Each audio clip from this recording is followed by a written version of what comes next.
श्रोताओं नमस्कार। आज बुधवार है और अपने वादे के मुताबिक मैं आपका रेडियो दोस्त जगमोहन शर्मा एक बार फिर हाजिर हूं आकाशवाणी के क्षेत्रीय समाचार एकांश जम्मू की ओर से नए आपराधिक कानूनों को लेकर शुरू की गई श्रृंखला में। पिछले कार्यक्रम में हम एडवोकेट किरण ठाकुर से हम बात कर रहे थे कि इन नए आपराधिक कानूनों में महिलाओं के लिए क्या है।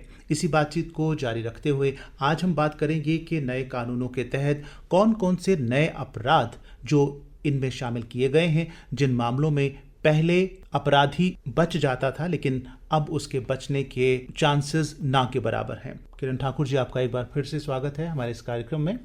जी हाँ, हम जैसा कि बात कर रहे हैं अपने श्रोताओं को समझाने की कि जो महिलाओं के खिलाफ अत्याचार होते हैं, उन पर जुल्म होते हैं, अपराध होते हैं, तो ये जो नए कानून जो 1 जुलाई से लागू हो गए हैं हमारे देश में, इनमें जो ज्यादा प्रचलित है, जिनकी मीडिया में भी बात हो रही है, वो है कि शादी का झांसा देकर शारीरिक संबंध बनाना या धोखा देना। तो मैं चाहूंगा कि इनके बारे में बारी बारी हमारे श्रोताओं को आप बताइए। सेक्शन 69 जो BNS की है भारतीय न्याय संहिता में, वो बात कर रही है sexual intercourse by employing deceitful means.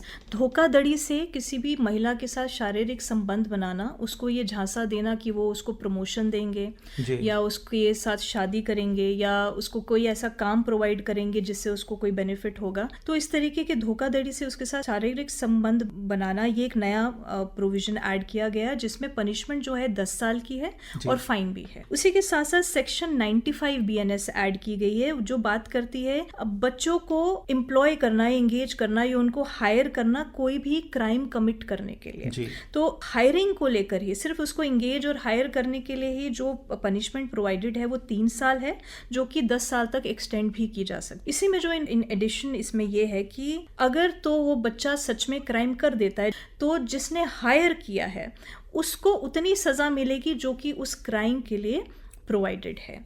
ये 2 इंपॉर्टेंट सेक्शंस नई ऐड हुई हैं इसमें। उसके अलावा सेक्शन 63 जो रेप की बात करती है, उसमें पुरानी सेक्शन में जो कंटेंट है वो ऑलमोस्ट सेम है सर, लेकिन जो एक नई बात इसमें ऐड की गई है कि अगर कोई आदमी अपनी पत्नी के साथ सेक्सुअल इंटरकोर्स करता है जो कि 18 साल से उम्र के नीचे है, उसको रेप कंसिडर किया जाएगा। लेकिन 18 साल से ऊपर की पत्नी, अगर वो अडल्ट है, 18 साल से ऊपर है, उसके साथ कोई भी सेक्सुअल एक्टिविटी रेप के मामले में कंसिडर नहीं की जाएगी। पिछले लॉ में IPC में ये 18 साल की जो अभी एज है वो 15 साल थी जो कि बहुत समय से चलती आ रही है। एक तरीके से हम इसको ये भी कह सकते हैं कि जो शादी के लिए उम्र 18 साल रखी गई है, तो पहले कई लोग निजी कारणों से, गरीबी के कारण या अंधविश्वास के कारण या अपनी पुरानी जो उनका चलन था समाज में, उसके मुताबिक छोटी छोटी बच्चियों की शादी कर देते, तो उस मामले में जो चाइल्ड मैरिज है उस पर भी रोक लगेगी। जी बिल्कुल। अब 18 साल का जो मैंडेटरी एज लिमिट है वो प्रोवाइडेड है, ऑटोमेटिकली इसमें शामिल। एग्जैक्टली। उसके अलावा गैंग रेप की हम बात करें, ये बहुत इंपॉर्टेंट प्रोविजन रहा है हमेशा से। सेक्शन 70 में इस वक्त प्रोवाइडेड है, क्योंकि सेक्शंस कुछ मर्ज कर दी गई हैं, कुछ चेंज करी हैं, कुछ डिलीट करी हैं, तो अब नई सेक्शंस आ गई हैं और कुछ सेक्सुअल ऑफेंसेस हैं खास करके, उनको एक ही जगह कंसोलिडेट कर दिया गया है। पिछले एक्ट में, IPC में, कोड में ये बहुत ज्यादा स्कैटर्ड थी, अलग अलग जगहों पे थी, अब इनको बहुत अच्छे तरीके से कंसोलिडेट कर दिया गया है। तो गैंग रेप में अब पहले पनिशमेंट जो थी वो 2 पार्ट्स में डिवाइडेड थी। 16 साल की कम उम्र की लड़कियों के साथ अगर गैंग रेप होता है तो उसकी पनिशमेंट 20 साल थी और फाइन प्लस फाइन, और अगर 12 साल से कम उम्र की लड़कियों के साथ गैंग रेप होता था तो वो लाइफ इम्प्रिजनमेंट और डेथ प्रोवाइडेड थी। लेकिन अब इन दोनों सेक्शंस को कंसोलिडेट कर दिया गया है और अब इसमें एज लिमिट जो 16 और 12 साल की थी उसको खत्म करके इसको 18 साल कर दिया गया है। तो उसकी जो पनिशमेंट है वो that is imprisonment for life और डेथ पेनल्टी। जी, जैसा हम देखते हैं कि पहले गुंजाइश थी अपराधी के छूट जाने की। मान लीजिए रेप की ही अगर बात है तो उसमें अगर 18 साल से कम उम्र का लड़का है तो वो उस आड़ में बच जाता था सख्त सजा से। तो क्या नए कानूनों में ऐसी कोई व्यवस्था की गई है कि उसको भी सजा देने का प्रावधान हो? ऐसे प्रोविजंस बनाए गए हैं कि पहले हम जुवेनाइल जस्टिस एक्ट के अंदर कोई भी ऐसा कोई लड़का है जो 18 साल से कम उम्र का है, माइनर है, अगर वो ऐसी कोई एक्ट करता है तो उसको कहीं ना कहीं जुवेनाइल जस्टिस एक्ट के अंदर कंसिडर करके उसको थोड़ी सी उसको लिबरल तरीके से ट्रीट किया जाता था। अब वो गंभीरता देखी जाएगी, कितना सीरियस है, कितना इन्वॉल्वमेंट है उसका उस एक्ट एक्ट में। और जैसा इन कानूनों में कुछ जो केसेस हैं, कुछ ऐसे मामले हैं जिनमें जेंडर न्यूट्रल लॉज बनाए गए हैं। चाहे पहले होता था कि अगर किसी बच्ची के साथ कुछ गलत होता है तो उसमें अब लड़की ना कह करके बच्चा कहा गया है, तो क्योंकि बॉयज एंड गर्ल्स दोनों उतने ही वल्नरेबल हैं उस तरीके के अपराधों के लिए। तो मैं चाहता हूं कि सुनने वालों को आप इसके बारे में थोड़ा विस्तृत बताएं। सब बहुत सारे लॉज को जेंडर न्यूट्रल कर दिया गया है। जैसे सेक्शन 76 है, असॉल्ट और यूज ऑफ क्रिमिनल फोर्स। ये लड़की की बात हो रही है कि अगर किसी भी लड़की के ऊपर कोई क्रिमिनल फोर्स अप्लाई किया जाता है या कोई सेक्सुअल असॉल्ट की बात की जा रही है, अब इसको हु एवर कर दिया गया। कोई भी, चाहे वो लड़की हो या लड़का, दोनों में से कोई भी अगर किसी और महिला के प्रति कोई सेक्सुअल फोर्स या कोई ऐसी क्रिमिनल फोर्स अगर करता है तो इन दैट केस उसकी जो पनिशमेंट है वो 3 साल रख दी गई है, जो कि एक्सटेंड हो सकती है 7 साल तक।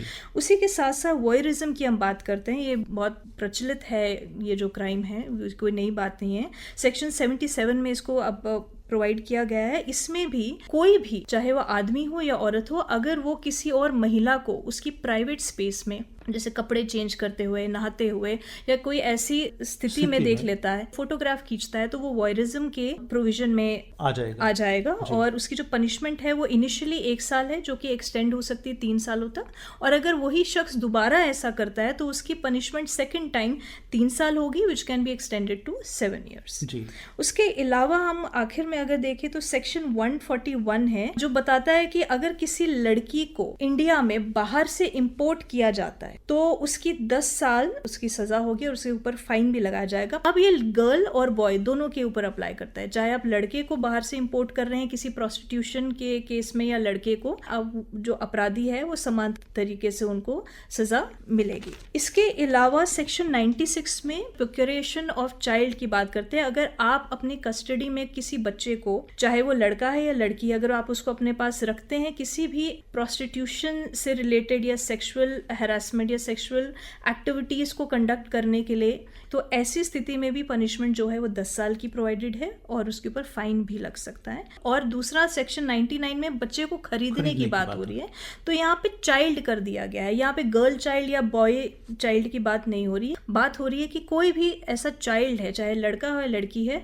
अगर उसको किसी भी प्रोस्टिट्यूशन से रिलेटेड पर्पस के लिए अगर खरीदा जा रहा है तो उसमें भी जो सजा है वो 7 साल प्रोवाइडेड है, जो कि एक्सटेंड की जा सकती है 14 साल की। जी, एक भारत में बहुत सारे ऐसे मामले आते हैं कि विदेशों से कोई भारतीय जो वहाँ NRI है, बाहर रह रहा है, तो ये कि हमारा बेटा है वो दुबई में काम कर रहा है या कनाडा में काम कर रहा है, तो यहाँ पर भारत में आके शादी करके ले जाते थे झांसा देके विद इल इंटेंशंस। तो ऐसे वाले मामले अब किस कैटेगरी में आएंगे कि आइडेंटिटी कंसील करके? जी बिल्कुल, ये उसी में आ जाएंगे, sexual intercourse by employing deceitful means. तो आइडेंटिटी कंसील करके उनको शादी करके लेकर जाना या उनको झूठ बोल के लेकर जाना, तो आइडेंटिटी कंसील करना भी सेक्शन 69 में ही काउंट होगा, जो कि नई सेक्शन यहाँ पे ऐड की गई है। इसी के साथ इसमें अगर आप पहले से शादीशुदा हैं और आप ही अपनी पहली शादी की आइडेंटिटी कंसील करके किसी और लड़की के साथ शादी करते हैं, तो वो भी इसी के अंदर कवर किया जाएगा। जैसा कि पहले भी हमने कहा कि नए जो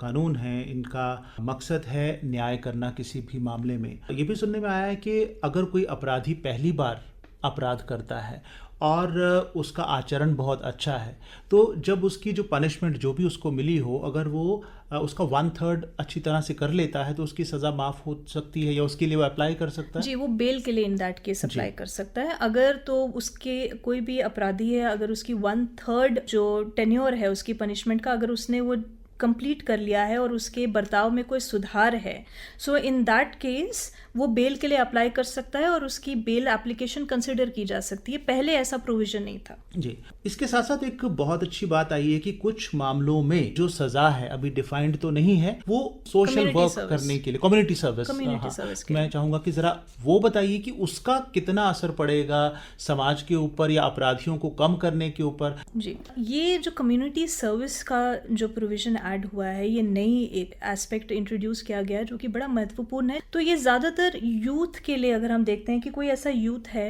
जनरली जो ऐसे कोई अपराध कर देता है प्रेशर में आकर या किसी और के प्रेशर में आकर, या कोई ऐसी परिस्थिति उसके जीवन में है जिसकी वजह से वो ऐसा कोई अपराध कर लेता है जो उसको बाद में रियलाइज़ होता है कि उसे नहीं करना चाहिए था, तो उनको कम्युनिटी सर्विस के माध्यम से सुधारने की कोशिश है। ये रिफॉर्म उनको एक तरीके का रिहैबिलिटेशन है उनके माइंडसेट का, वो एक बहुत अच्छी बात इंट्रोड्यूस यहाँ पे की। यदि ये अपराध हालात के चलते अचानक किसी से हो जाता है, गलती से हो जाता है, और उसको सिर्फ एक अपराधी ना बना दिया जाए बल्कि उसको मौका दिया जाए सुधरने का, तो उस मंशा के साथ। जी बिल्कुल।